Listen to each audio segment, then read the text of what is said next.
您的眼界决定世界的宽度。全球观众朋友，大家好，欢迎收看《寰宇全世界》，我是任明月。从两岸的脉动，再到全球变局，今晚我们将为您层层拆解，精准剖析。先来介绍今天的节目来宾：前资深外交官介文吉介大使。明月好，各位朋友大家好。福大特聘教授何思胜何老师。主持人、各位观众大家好。国防院战略所所长苏紫云苏所长。主持人好，大家好。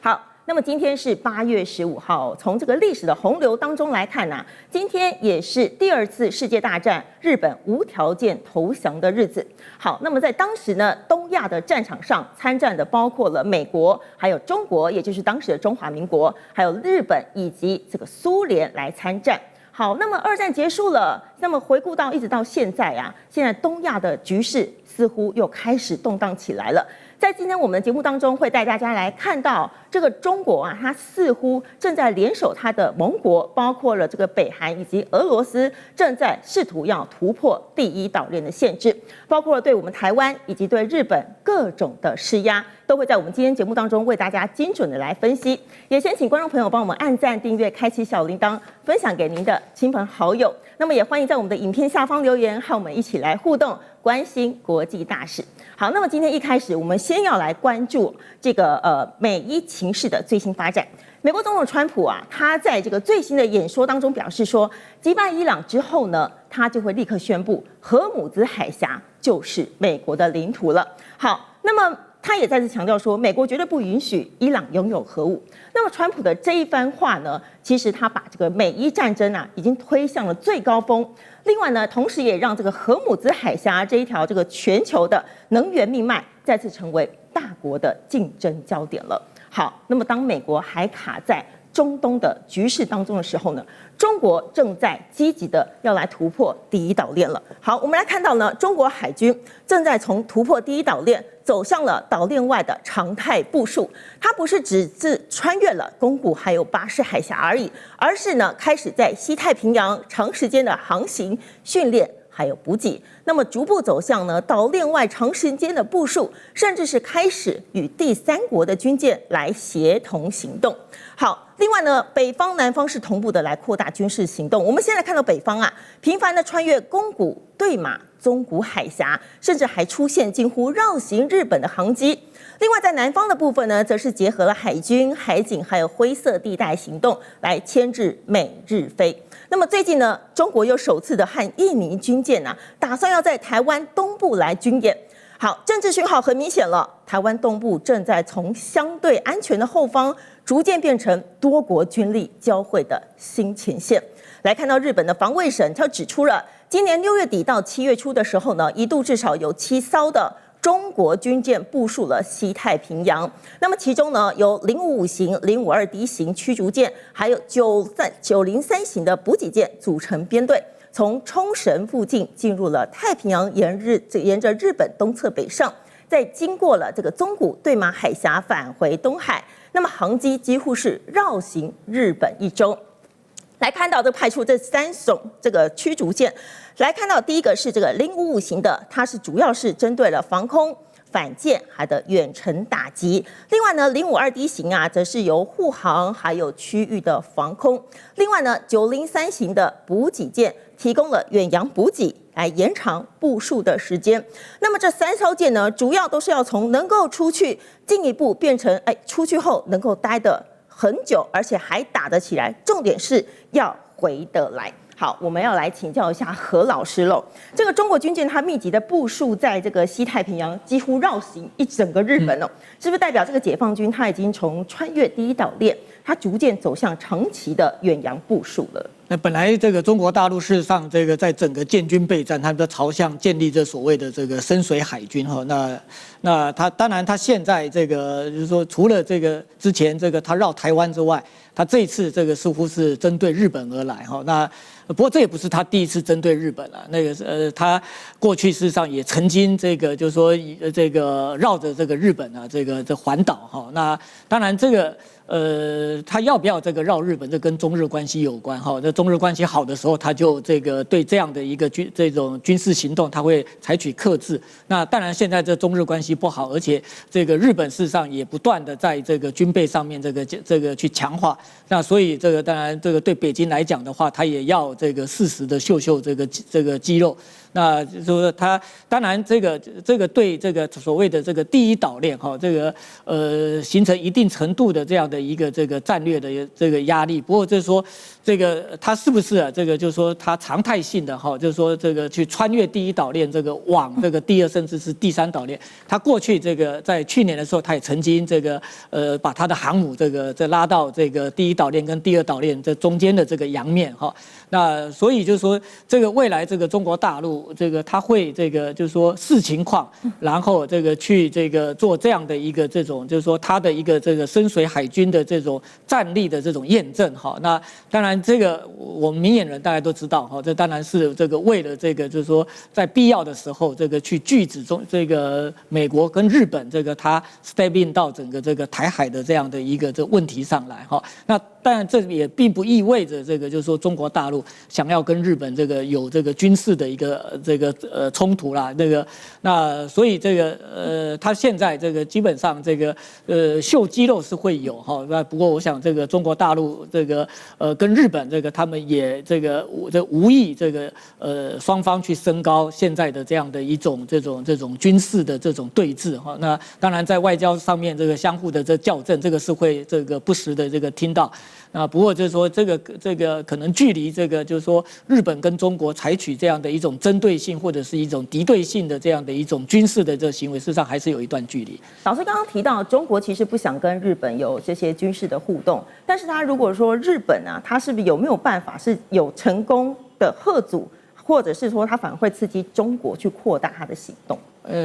当然，这日本这个他现在这个这面对这个美国去调整他跟盟国的一个关系，对不对？日本以前很轻松啊，这个他只要这个万事就是拜托美国就好了哈。那不过就是说这个从这个90年代之后，美国基本上他就这个慢慢的去调整他跟盟国的这样的一个军事的合作的这种关系哈。这里面当然包括日本哈，他本来就要求日本要这个多出钱。然后后来也要求你多出力哈，那相对的日本这个也必须要这个就是说，除了去检讨自己的这样的一个这个防卫的这些法律，这个把这个问题给解决之外，那当然他必须要增加自己的这样的一个这个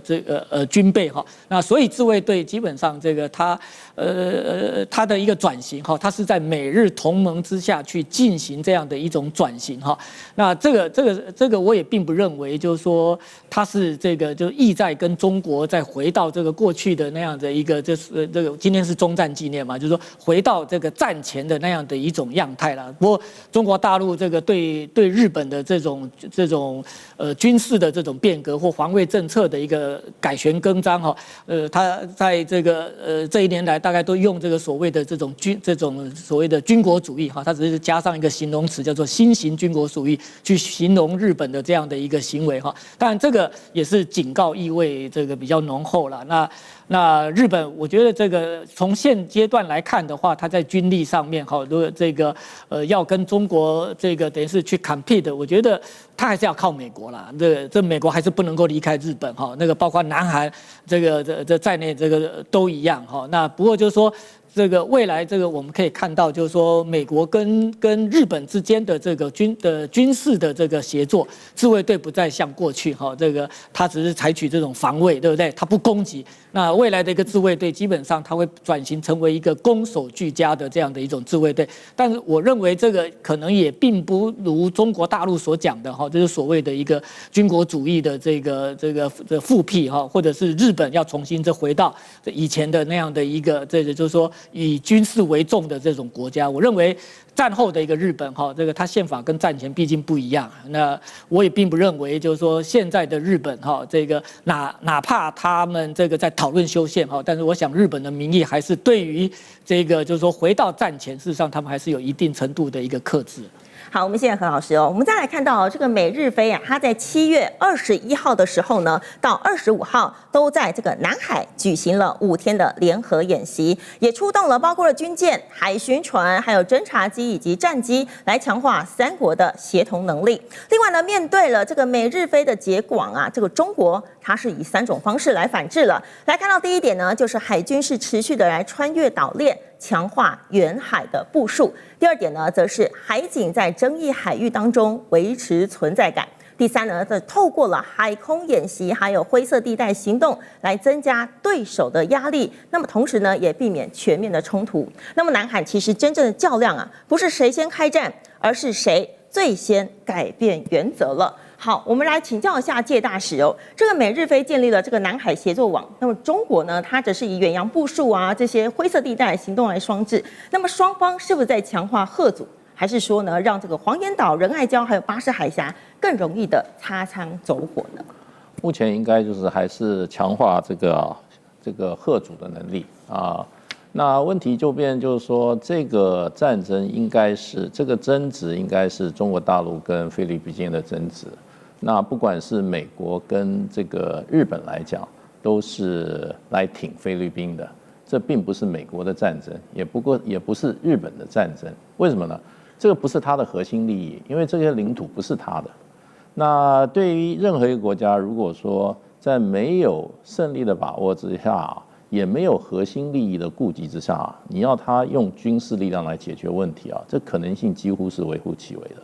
所以这个问题就变成最后呢，你可以帮菲律宾，可是就菲律宾单独出来讲的话，它不管是海上的战力，更不要说这个空中的战力哈，跟中国大陆在这个区域的战力来讲的话，就是鸡蛋碰石头，差距太大了。那所以我觉得就是说，其实美日菲，尤其是日本的话，我想基本上美国跟日本的话，希望就是说让菲律宾多一些哈，能够哈。让嚇阻中国大陆哈，不要再采取进一步军事手段的这样子的一个想法吧哈，而不是真正想挑起战争。那其实就过去我们看的很多例子啊，他们在这个选取的这些联合演习的水域哈，从来都不愿意进到比较敏感的中非之间的这些哈，在有领土纠纷的水域。那么，尤其是在这个黄岩岛，甚至在这个仁爱礁这个过去长时间冲突的地区哈，美军的舰艇都刻意避开，而且连这个过去的什么哈，就是说九段线部分啊，那个美国的舰艇很少进去的。那而且过去有一些你可以说是民事的冲突吧，那就是双方的海警船的冲突啊。那其实，在这个仁爱礁上一次马德雷3号2年前的冲突，其实已经很清楚了，是菲律宾的特种部队没有穿他的制服，跟中国大陆在这个马德雷3号附近啊产生了激烈的冲突。那么菲律宾的这个方面人员也负伤。那这件事情并没有引起美国很积极的参与，那个日本更不用说了。所以我觉得，就美国、日本来讲，他们只是说助阵，而不是助战。如果要真正战争的话，那除非美国准备跟中国大陆产生一场军事冲突的话，要不然可能最大的可能还是菲律宾哈，他得自己哈单独来承担这个战争。而且我想这一点，菲律宾大概自己也很清楚。所以在这个部分的话，我想中国大陆也是希望用这个和平的方法啊。能够尽量以展现武力，然后呢，凸显出双方在水面跟这个空中军事力量的差距啊，来怎么样威吓菲律宾不要再往前走一步。当然，最近这个也有一些冲突啦，不过这个冲突都持续了很久，基本上都是怎么讲呢？中国大陆大概都是运用什么？都是运用海警船，而这个菲律宾不管你是民事的这些准武装人员，还是这个就是你的这个海军陆战队，你去挑衅中国大陆的时候，大概都没有直接对中国大陆的军事舰艇进行过挑战。这一次就是上个月的，就是菲律宾马德雷3号的船冲下来3个橡皮艇，它冲的对象也是中国的海警船，虽然他们是菲律宾的军方人员，可是呢，我觉得双方在进行这个接触的时候我觉得分寸还是把握的非常非常的精准。那会有冲突，可是不会把这件事情扩大。所以在目前为止，我想双方的这个真正要动武的这个可能性是极低的。而且我觉得菲律宾可能他自己内部的状况现在也是蛮复杂的。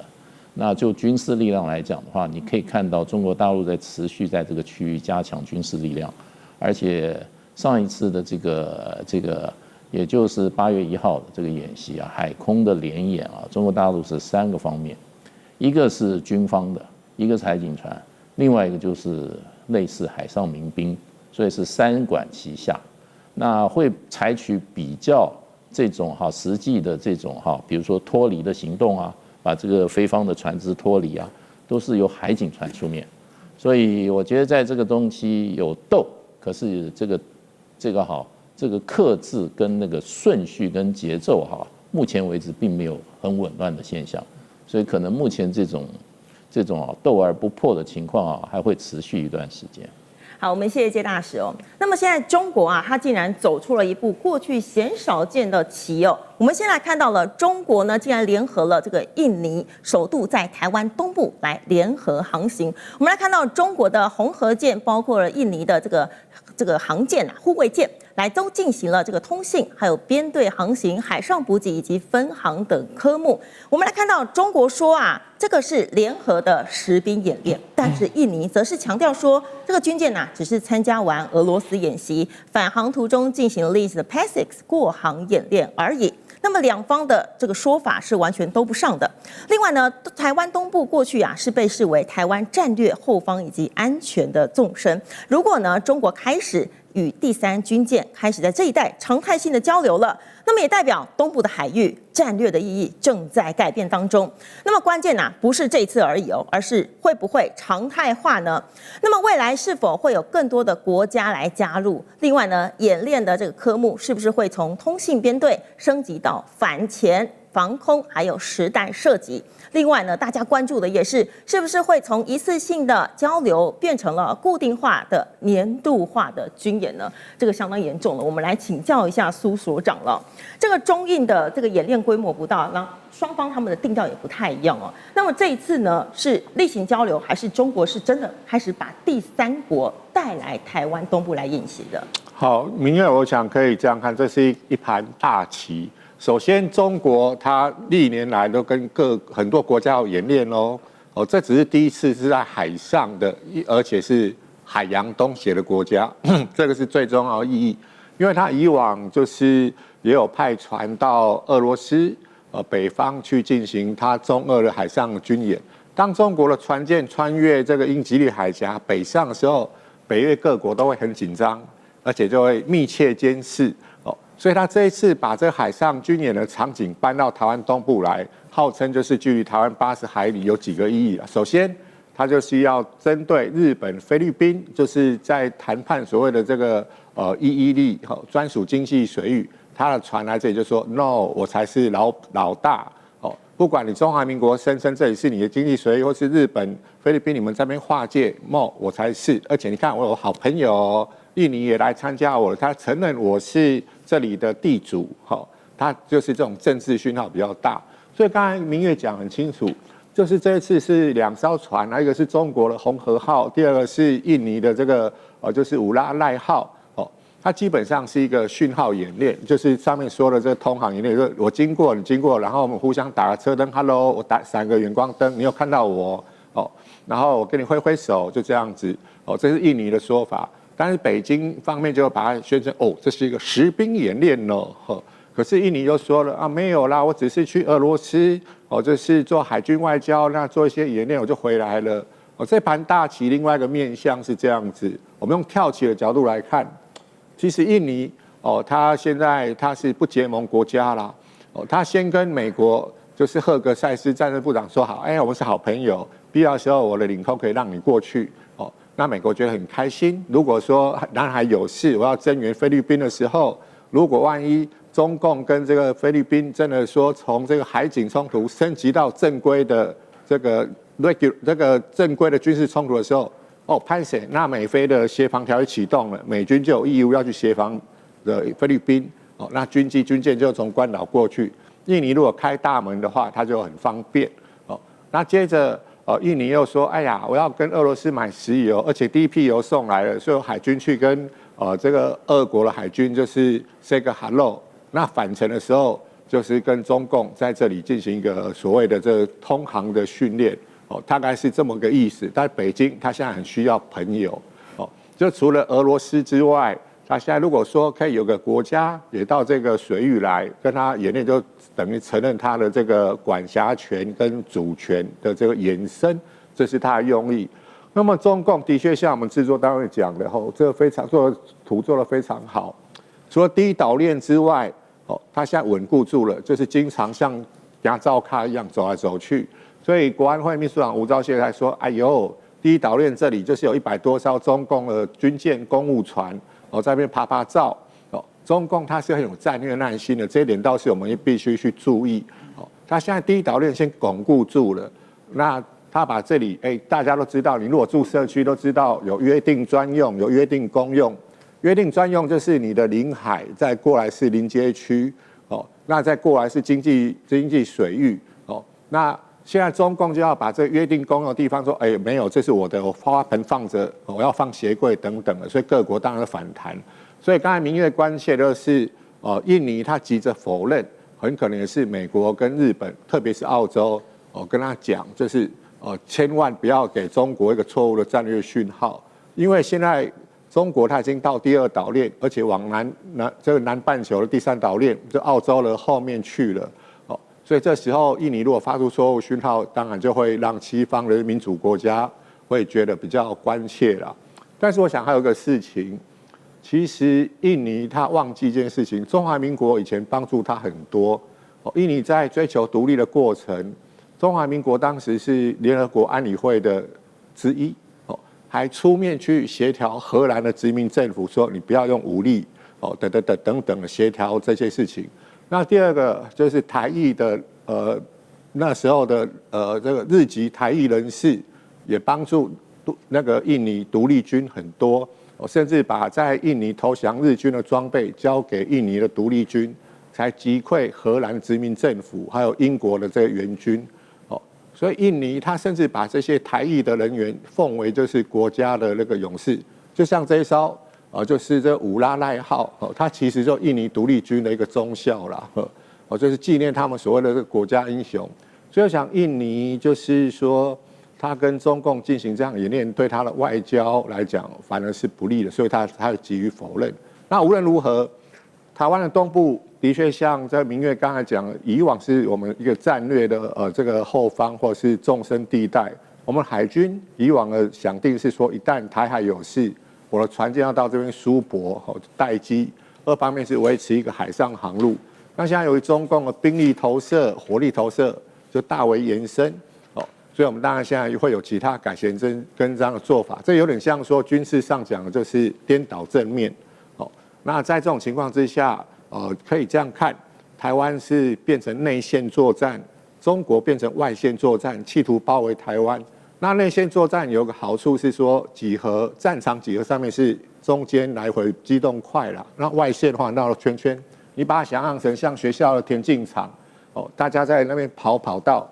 就是说会比较远，这外线。那中间的草皮就是切西瓜啦，就防守军反而比较有利，所以现在变成另外一种战略态势了。我们谢谢所长。好，我们先休息一下，待会还有精彩的时事预测。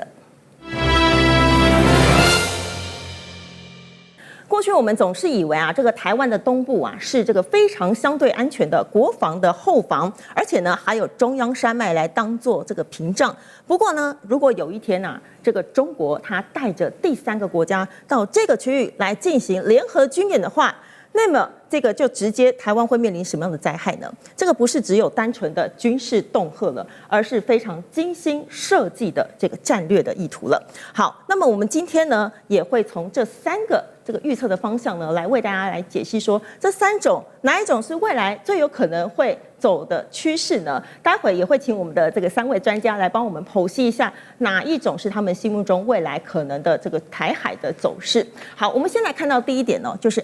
法律战的陷阱。我们来看到，国际社会就会默认说，台湾啊就是中国的领海了。中国透过邀请外国联防，在国际法上制造了中方拥有这个海域的主权的既成事实。那么一次军演呢，其实国际间并不会就直接认定说台湾属于中国，但是如果是多次呢，包括了外国军队就接受了中共的邀请，来到台东外海来演习，就实质是承认这个海域就是中国的管辖范围，也达成了内海化的法律统战。好，这个是 A。再来看到 B 哦，软性锁台，也就是东部常态化的演习。来，中国切断了生命线，据指美日驰援包围网正式的成型了。以这个不开火、不登陆来看，只用演习公告禁航区，实质呢把这个经济还有心理的封锁。另外呢，美日拒止网被彻底的撕裂了，中国也借由卡住台东和巴士海峡的要道，建立了反介入的外墙。另外，美国在印太地区的第一岛链防线出现了致命的破口，因此呢，美日救援台湾的路线被彻底的切断了。好，再来看到 C 是由训转战，也就是说呢，这个东部的突袭中央山脉不再只是屏障了，他假借呢这个演习的名义来集结重兵，毫无预警的就直接将演习兵力转化为第一波的攻击部队，于是呢，中国是从防守最薄弱的东岸来发动奇袭。好。我们要请专家来帮我们预测了，这3种哪一种是这个未来有可能会发生的趋势了？好，那么待会也会请这个专家帮我们写在白板上面，待会同步的来亮牌。那么也请观众朋友帮我们思考一下 ，A、B、C 3种哪一种是您心中最有可能的这个未来的走向呢？也欢迎在我们的影片下方留言，和我们一起来互动了。好，我们发现这个来宾都已经先差不多写好了哦。所长差不多好了吗？好 ，OK， 好，那我们同步亮牌喽。我们先看，好，接大使选 B， 好，何老师也选 B， 所长的意思是 B、A、C 都有可能吗 ？No， 就是优先顺序。优先顺序，B 是最有可能的。对，因为他 B 的话需要 A 的支持。了解。好，那我们先请介大使来帮我们解释一下为什么会选 B。因为事实上的话，大陆我想他对台用兵是。绝对是万不得已才会用的，所以它是这种所谓的渐进式来这个回应台湾这边的有关两岸关系的作为嘛。那所以它都是抓到时机来做的那比如说我们海峡中线，对不对？过去还存在，后来海峡中线就是因为这个裴洛西的事情以后大陆就趁势就把海峡中线把它抹掉了，然后呢，东部的水域也是大概在那个之后，中国大陆就进入到东部水域。然后呢，这个日本跟这个菲律宾宣布要在台湾的东部的太平洋的水域划设两国的所谓专属经济区那这个就大陆就直接就到了这个军事舰艇，然后呢还有呢这个科研船，然后呢各上就进入台湾的东部水域所以基本上它是配合这个台湾内部的情势，还有外部在这个对台湾的做法的改变的时候它就会做一种回应式，那就感觉像是这个包围圈是越缩越小，那可是它是一种回应式的，那所以这种包围圈越缩越小的这种战略，事实上也是有一种嚇阻的作用，就是说。你不要给我一个机会或者一个理由，你如果给我一个机会一个理由的话，那个包围圈就越来越小。那大陆这个社科院，这个北京的社科院台研所的所长最近讲了一个名词叫不统而统。不统而统，其实很多人解释就变成就是说，他不会先在这个所谓的大的名称上面或者现实的这个框架上做一些大的变动，那很多还是一个现状式的一种做法。可是，在实际的作为上，他已经在落实他的对台湾的法律主张，也就是落实就是实行管辖权。因为你有的时候你的讲法是空的，那任何的政治讲法是空的，它的落实就你有没有实行实际管辖。那现在这些很多大陆的做法的话，在台湾的周边水域啊，从那个台湾海峡开始到现在，像台湾这个东部的太平洋水域哈，基本上大陆就在行使这个叫常态警巡。那常态警巡这个内涵不断的在充实当中，包括中国大陆的相关的民事船只，就在这些水域，它已经开始展现或者有意图要展现它的管辖权。因为通常你在这些你的领土的邻近水域你第一个有一个12海里的这个你就是说领海的线，再往外推12海里呢，就24海里这个部分，12到20，你这叫毗邻区。这毗邻区的话，沿岸国家是有行使公务的权利的，所以在这边你可以实行临检，你可以对于海体进行探测，你可以进行怎么样？你可以进行有关环保或者这些国际海洋秩序维护的一些必要的措施，由你的公务船只来行使。所以中国大陆事实上已经在这些水域逐渐的一步一步的落实它所谓的管辖权了。所以回过来推的话，就印证他对这些水域的主张的所谓的主权。好，我们谢谢介大使。那再来看到何老师也是选 B， 那你的看法是什么？当然，它这个水域如果说从这个海的性质来看的话，这个是一个公海了但它不是一个绝对的一个公海，因为这个地方基本上，如果说从我们台湾这个向外延伸的话，这当然这地方是我们的 EEZ 那日本这个往南，然后菲律宾往北所以刚刚也提到，就是说现在日本跟菲律宾对不对，要就这个他们的一个这个重叠的一个 EEZ 去展开所谓的这种这个经济水域的这个划界的这个谈判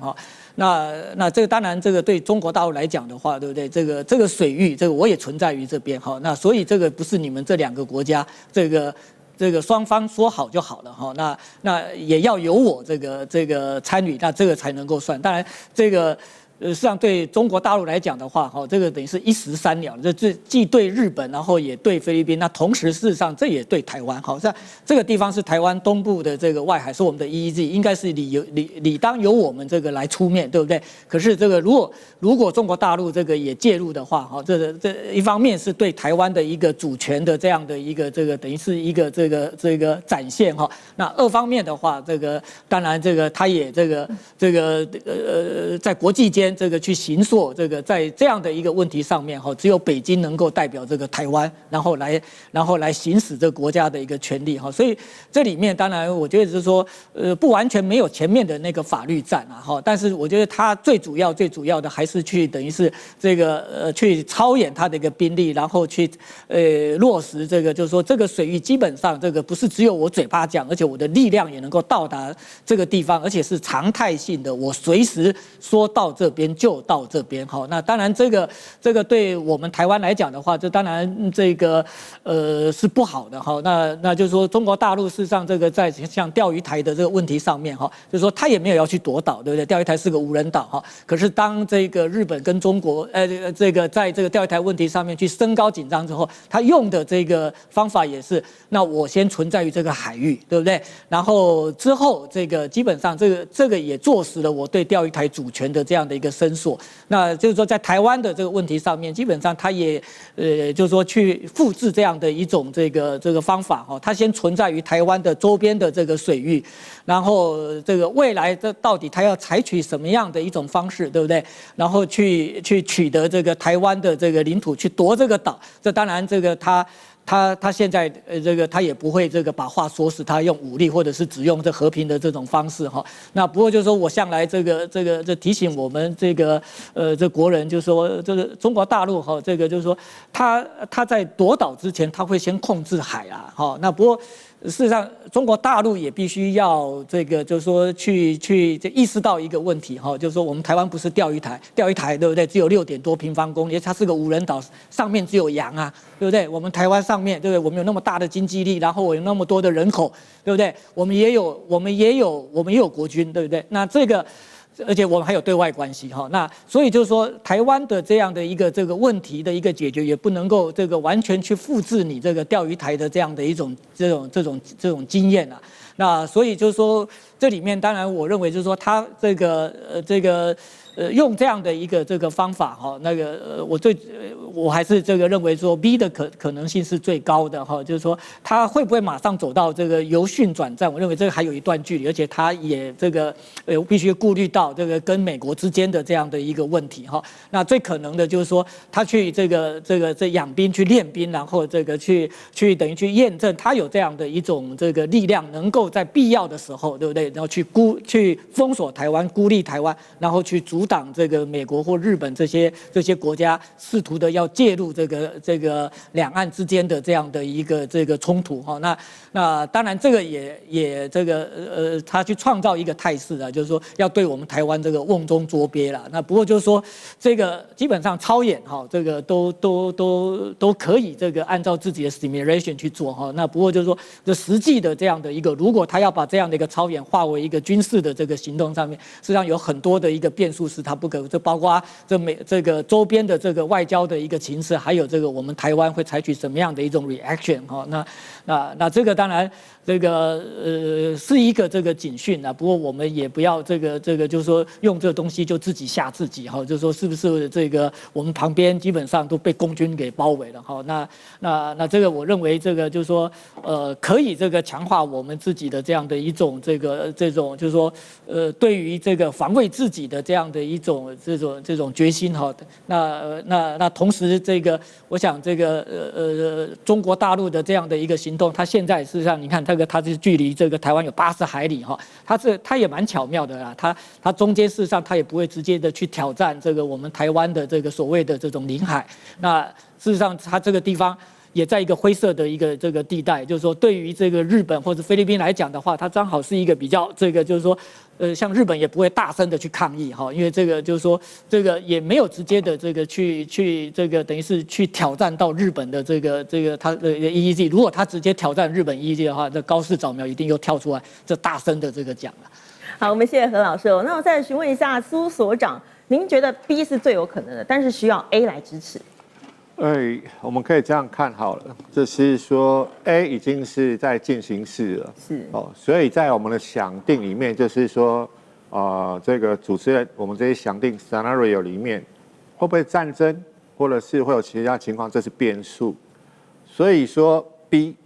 软性锁台，我给它取名叫由巡转锋，对应到由训转战，这就是我们在国际政治上面讲灰色舰队跟白色舰队。灰色舰队就是正规海军，因为都是灰色的船身涂装；白色舰队就是海警，那海警就是一个模糊地带，它是所谓的准军事组织，特别中国的海警是架构在军委会下面，一般国家不是，所以说这种情况它是，我好像用武力哦，没有，我只是在执法哦，他就是在这里，我进来了怎么样，我要出去了打我啊，好像是变成那电影里面的情节一样，无论如何这个威胁是存在的。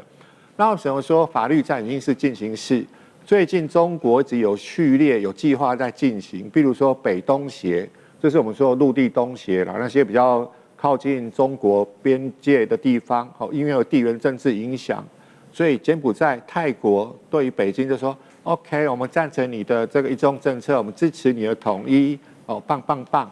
然后中国很有战略耐心，他在联合国默默的，就是已经弄了大概80个国家同意他，无论用什么手段统一台湾，所以他这法律战是在进行中的，就是塑造他以后一个选项。如果他要军事冒险行动的时候，就是说国际间承认他的用武的合法性，所以这法律战一直存在。那软性封台、软性锁台，或者是我们说的这个由巡转锋，意思就是说，他现在在台湾周边进行所谓常态性执法，就是他还是 copy 这样的模式，就是从金门然后再 copy 到这个我们的东沙岛，再到太平岛，再到台湾本岛西边，接着在台湾本岛东边，慢慢的这样蚕食鲸吞的，就是展现他的国旗 ，show the flag， 意思中我有效的这个在管理这一处的水域哦。那由循转风哦，就是说以后如果他觉得说要加强对台湾压力的时候，就说 OK 哦，我不会封哦，我是 quarantine， 我是那个隔离哦。就是你看美国在美伊战争的时候做了什么事情，我也是可以的哦。No， 就是它是港口封锁，或者是说选择性的，就是禁止军火或者是所谓敏感物质进入台湾。那这样子又可以彰显它的管辖权，哦，就是继续的，就是做这种弹性的部署。所以我们要提高警觉，这是一定要的哦。所以我认为就是 B 选项是比较可能哦，但是它可能会触发到另外一个机制，就是这个台湾关系法 TRA 里面第2条的第3款规定很清楚，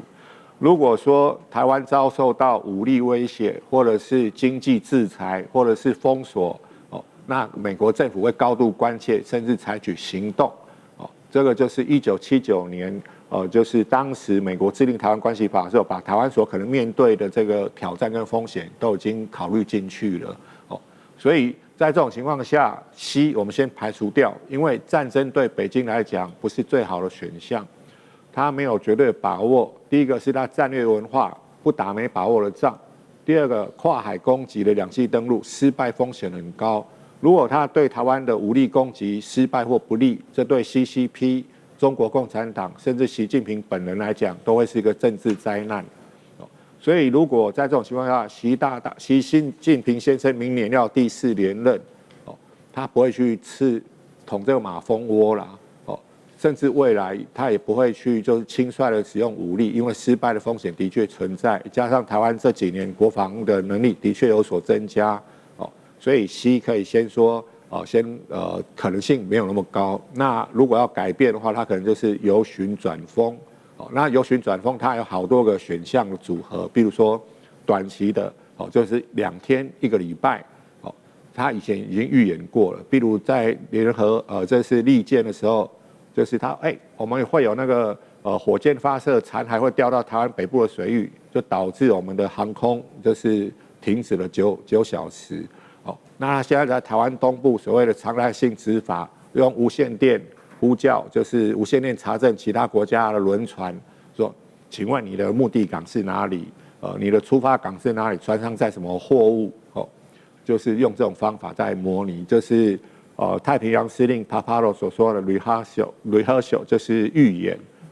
所以这个在我们这个节目制作单位这个想定里面，反而是最有可能的状况了。好，我们谢谢苏所长，我们先休息一下，待会还有更精彩的时事解析。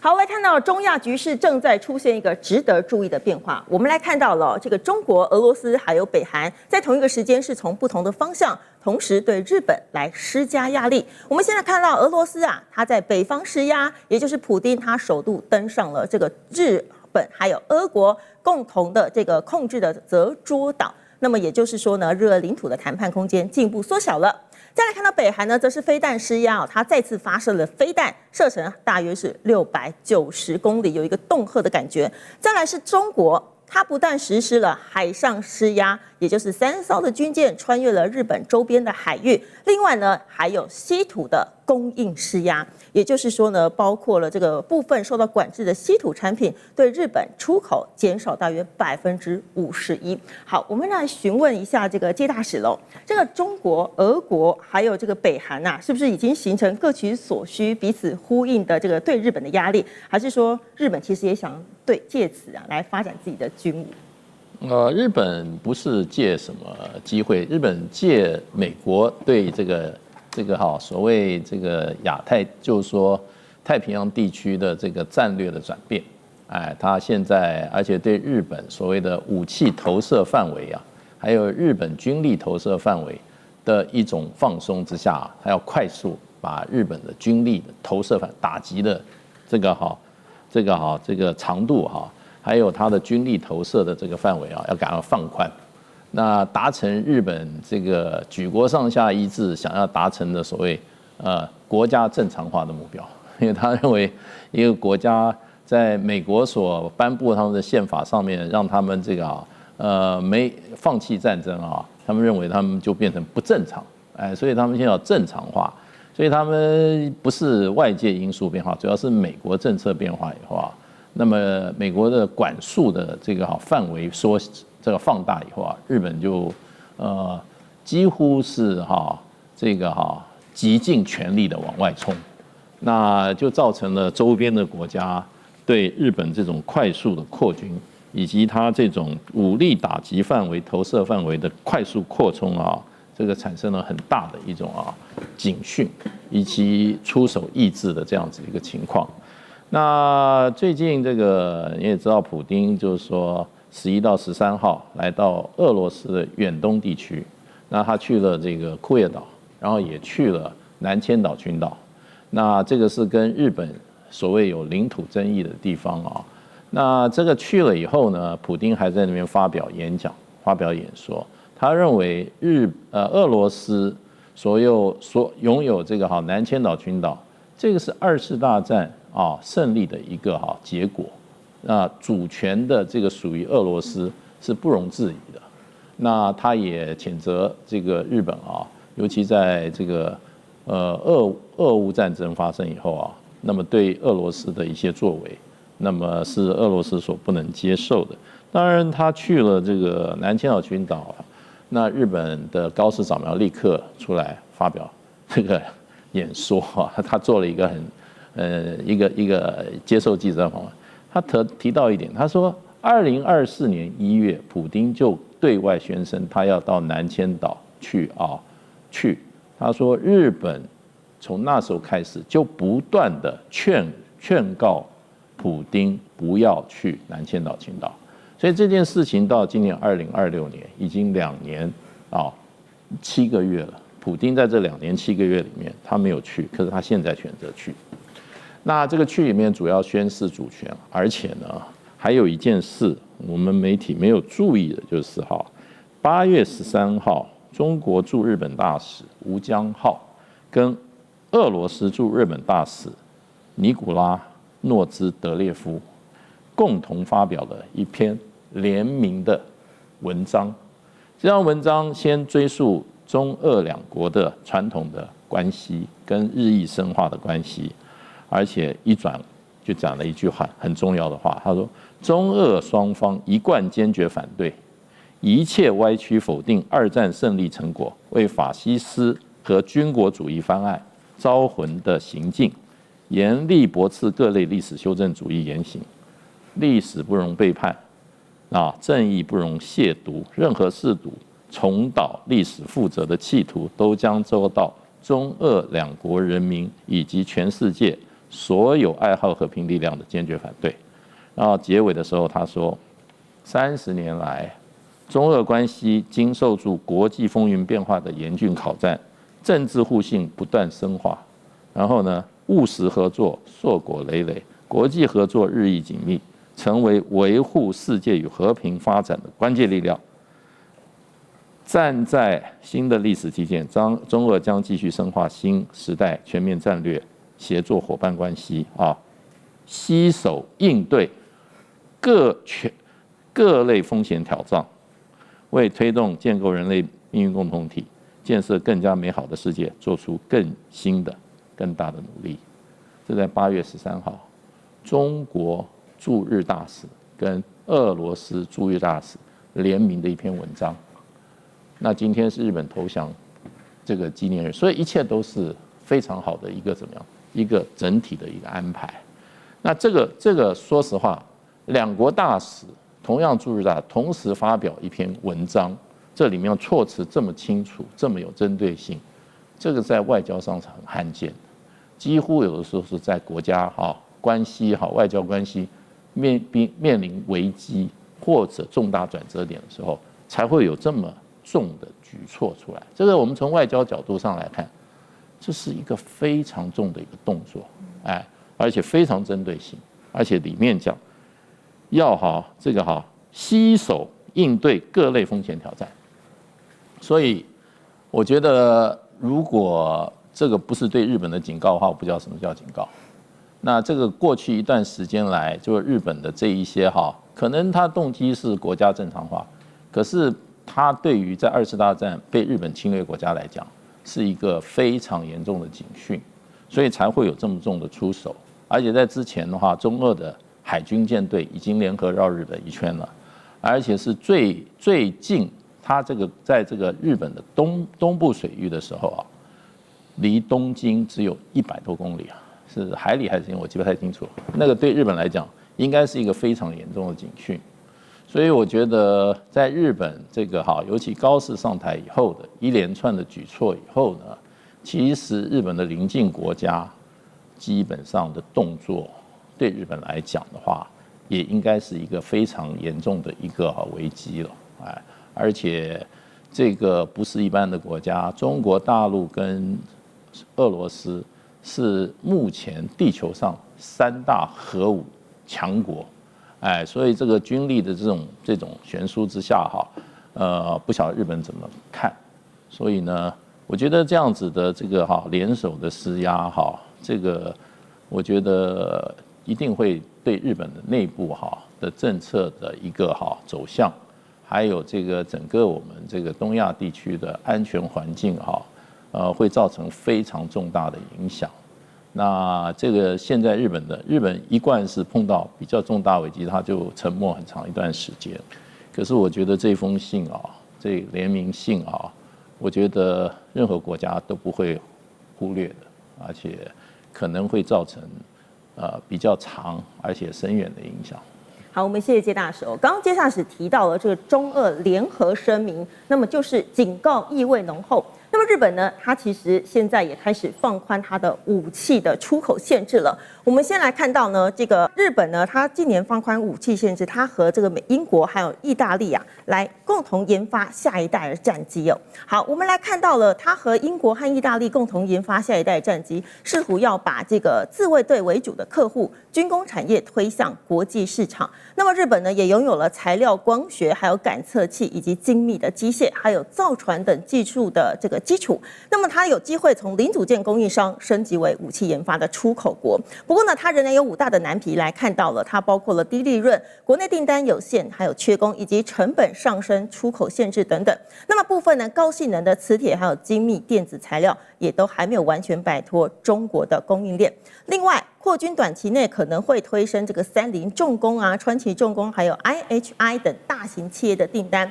另外呢，包括会影响到海外市场、人才、原料安全以及国际合作等等。好，那么如果这些条件无法补齐的话，日本的军工可能就会停留在少数大企业受益，难以成为整体经济的新支柱。好，我们要询问一下苏所长喽。这个日本如果想要打进全球的军火市场的话，那么关键材料仍然会部分的依赖中国。那么日本可以真的变成军火大国吗？我想日本并不是说要变成军火大国了。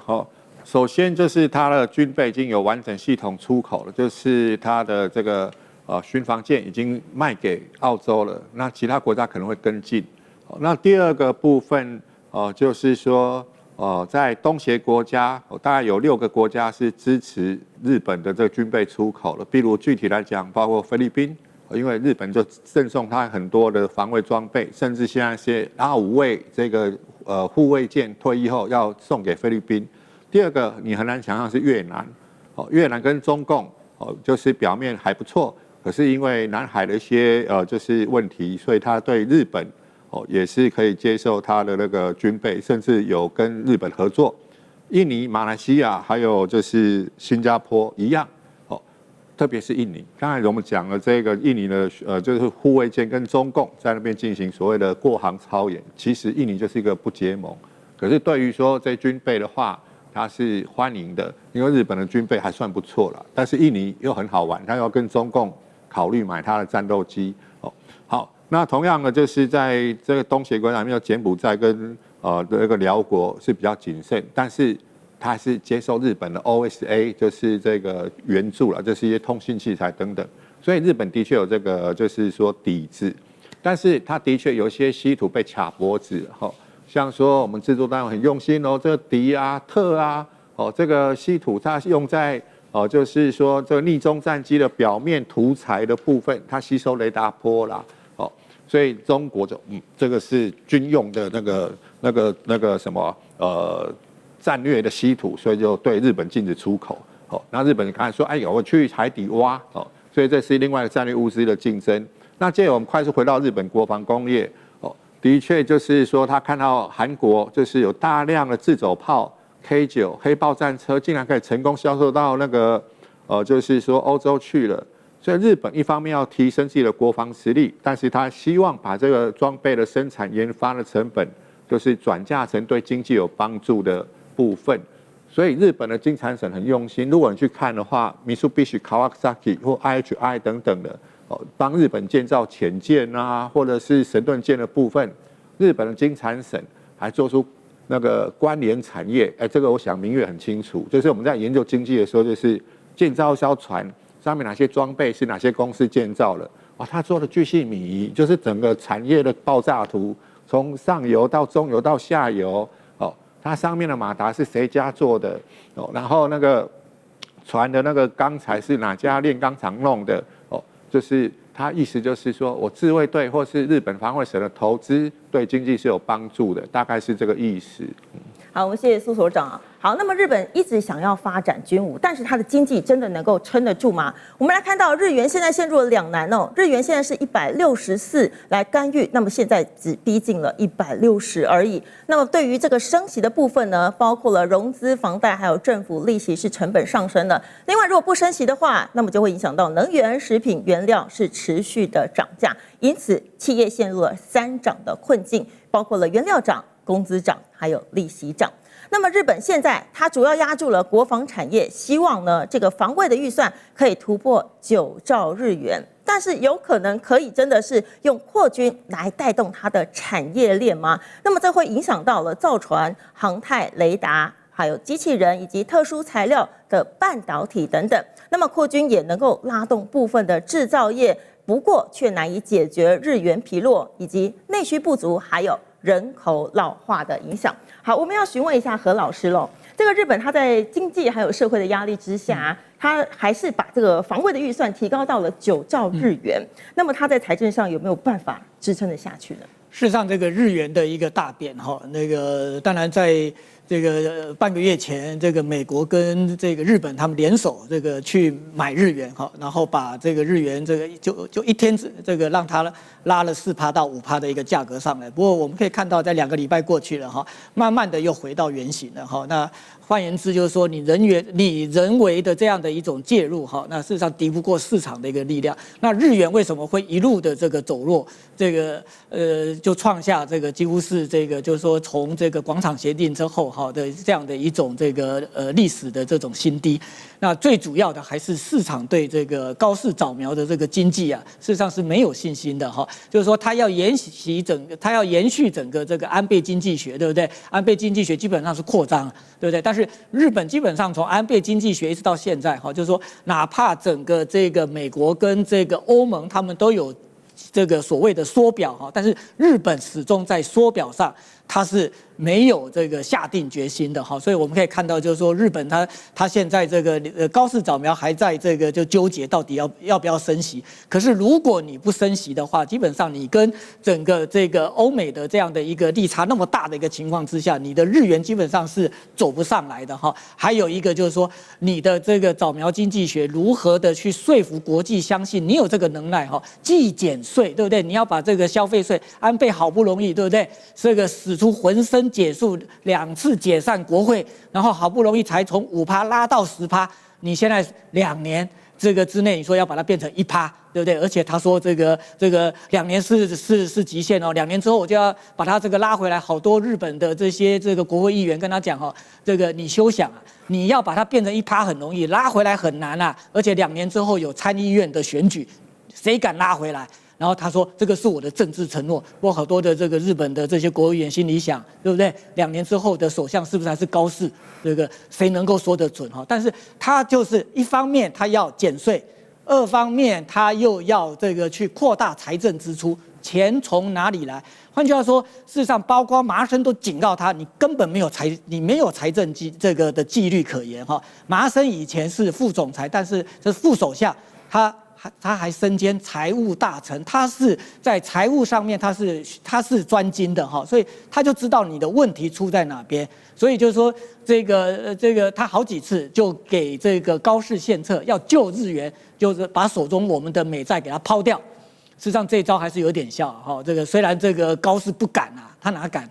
他敢得罪川普吗？他不敢。但是这时候美国听到了，他马上贝森特把这个他的这个财务大臣这个片山找来，我们一起这个赶快这个救日元。可是如果高市不能够给市场一个明确的一个信心，告诉市场说我能够既有纪律，然后又能扩大支出，包括刚刚讲的，对不对？日本现在的防卫9兆以前才多少5兆，它几乎涨了快1倍。那这个东西钱从哪里来？那这个他必须给这个日本国内的民意，还有给国际的这些投资家要有一个这样的一个交代，那日元才有救。不然的话，这个可能日元还是会长期的这个还是处于一个疲弱的状态。好，我们谢谢何老师哦。我们先休息一下，待会儿还有更精彩的时事预测。好，来看到这个东亚的地缘政治啊，现在的面临2战以来最严重的剧烈转变了。我们来看到这里是中国，然后这边是朝鲜以及俄罗斯，这边是日本。我们来看到现在啊，中国现在对日本正在实施包括限制旅游、经济制裁，还有稀土的断供。另外呢，朝鲜呢，这个北韩则是导弹蠢蠢欲动。另外呢，俄罗斯啊，则是这个总统普丁他亲访了日本北境的争议领土泽捉岛。看来这3个国家似乎都对日本正在进行这个修理。好，那么日本呢，现在它最新的防卫白皮书上面写了，他们要扩张军工产业，要来救自己的经济。好，那么来看到这一场啊，这个太平洋上的这个大国博弈，未来会怎么走向呢？我们也有这个3个 A、B、C 3种的选项，待会会请我们的专家啊来帮我们预测哪一种是未来最有可能的趋势。那么我们先来看到这个 A 啊，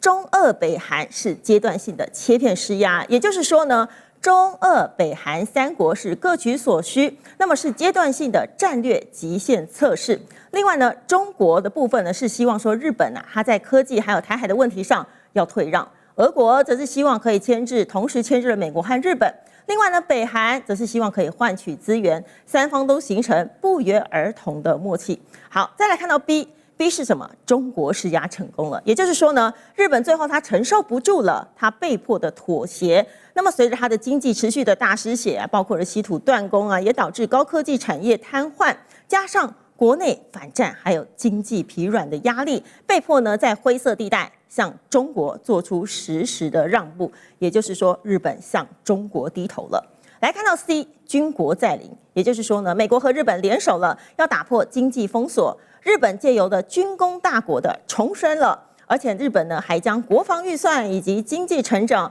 科技创新等等这些深度挂钩，承接了美国大量的军工外包订单，将军工产业打造成推动经济繁荣的新成长引擎。好，也成为了全印太地区啊对抗中国指标性的国家。也就是说，日本可能会成为这个抗中成功啊。好，我们现在请专家来帮我们来来预测了这个 A、B、C 哪一种是未来最有可能的趋势哦。好，那么也请观众朋友先帮我们想一下，哪一种您觉得是最有可能会发展的趋势呢？也欢迎在我们的影片下方留言，那么和我们来互动。好，我们来看到专家现在都已经先写好了。好，我们来同步亮牌。好，我们看到介大使选 B， 好，何老师选 B。所长这个意思是 A、B、C 3种都有，好像选 A， 是 A， 但是我个别讲清楚理由。好 ，OK， 那我们先请介大使来帮我们解释一下为什么会选 B 呢？因为日本本身的经济状况并不好，国际上的话，美国事实上又推动这个所谓的大国协商，它事实上它这个两大国，将来可能还有3大国他对于俄罗斯、对中国大陆的态度，显然对于其他这些国家的态度是不太一样的那所以日本在这个情况之下，他要单独承受中国大陆这种点穴式的经济压力，因为这种点穴式都点在日本的关键的产业上面，尤其稀土这一关现在日本很多厂商承受重大压力。而且他已经锁定了20个日本的大厂，另外还有20个在观察名单里面。那所以你可以看得出来，日本一下在这边这个太平洋深海的6000公里找到稀土，要当大新闻来说，对不对？然后这个日本的这个新闻又说啊，在日本的这个日商的派驻人员啊，已经很多被中国大陆逮捕了，跟稀土有关的哈。所以稀土是一个非常关键性的产业，对日本是造成很大的这个碳。那中国大陆手上是不是还有其他这个工具？其实还是有的。前一阵子不是提了，就是说日本的飞机如果要飞欧洲的话，它这个如果大陆不让它飞的话，它可能要往欧洲飞的话很困难，要往南边走的，因为北边俄罗斯也不让它走。所以然后这日本企业在中国大陆还是有很大的投资，比如说它比较成功的这种服务业啊，像 Uniqlo 啊，像这个无印良品啊，在大陆都很受欢迎所以它还是有它的一定很大的一个份额在里面。所以这个中国大陆，我认为就是光这个经济这一块的地方就会对日本政府形成极大的压力。而日本是不是改变态度了呢？我觉得已经在不断的在改变了。事实上高市早苗他已经说，本来传出来说，我年底不去这个深圳APEC， 最近又说他要参加，然后呢，把中国大陆说是一个重要的邻邦然后最近他的这个防卫白皮书台湾问题好像提的就那个内容有一些变动了所以日本不会一次就完全就怎么样让步，可是他的态度上你可以看着慢慢的，因为这个承受压力的时候你有时候不是说你这个日本的这种政治制度，你的领导精英可以坚持的，而是你的产业界他们怎么样去看这件事情。那日本产业界现在跟中国大陆的这些联系管道也都被切断了，日本驻日大使也抱怨说，连见局长都见不到，所以这个压力是相当的大。那这个要看日本自己经济走不走得出来，如果走不出来的话，我觉得那就显示出日本必须要跟外界的限制日本经济正常运行或者进一步发展的最大因素要做妥协。那你就从做妥协的时候就表示中国大陆的施压是很成功的，所以我觉得这个是可能性最大的。好，我们谢谢介大使。那何老师也是选 B， 觉得日本是有可能会向中国低头的。实际上，对日本来讲，它现在处于一种这个战略非常不利的一种这种状况我们这个之前讲到这个，他普丁总统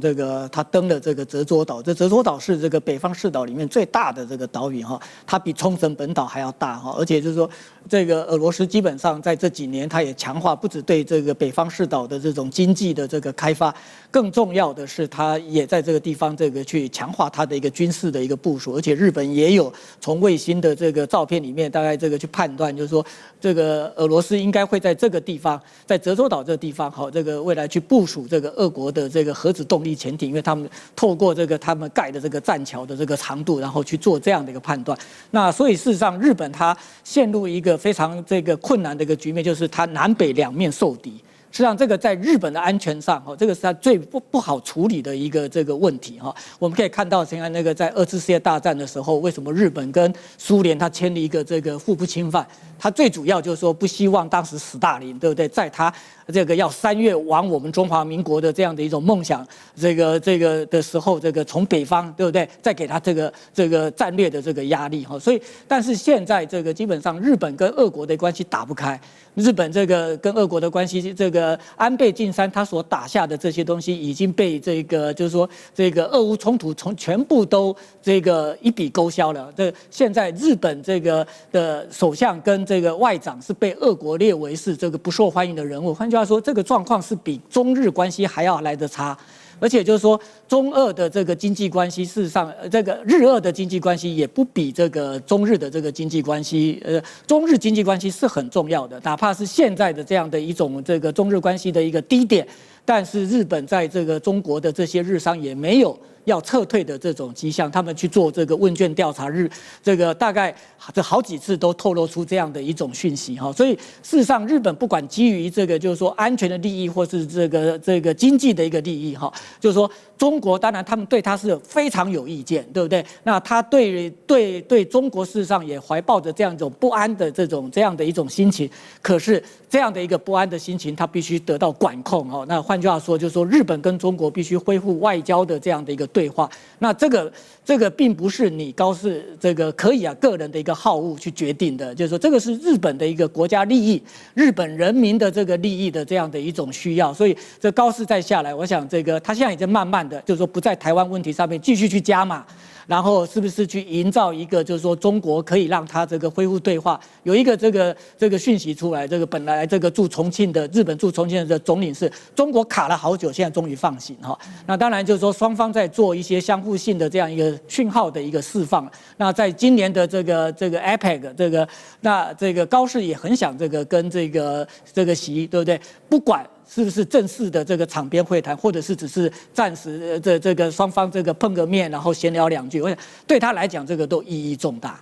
好，我们谢谢何老师。那苏所长选的是 A， 觉得 A 是最有可能的。好，我们没有水晶球，所以我只能用消去法。先说 C， 军国占领，这是北京的叙事哦，因为日本的军国在1945年，就是当时的军政府结束之后，它就是民权政府了。哦，所以在中国的战略叙事哦很奇怪，日本的政府一再的用民选的方法产生新首相，哦，那他也不太可能就是说像重演2次大战那一种悲剧，哦，所有国家都会一致反对的。那第二个，中国施压成功，这战术上有可能哦，